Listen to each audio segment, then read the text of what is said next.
For those of you that are researching G37s or Infiniti Q40 or 50s, 60s, they all have the BQ37, the 3.7 liter V6.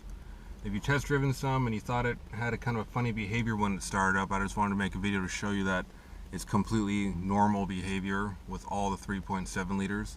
They all kind of start hard like they have a cold or dead battery, but then they run just fine. Every single one does. A brand new 370Zs off the truck did the same thing. So I'll go ahead and start this up. You see how it kind of chugs to life and then fires up and then comes to a nice smooth idle.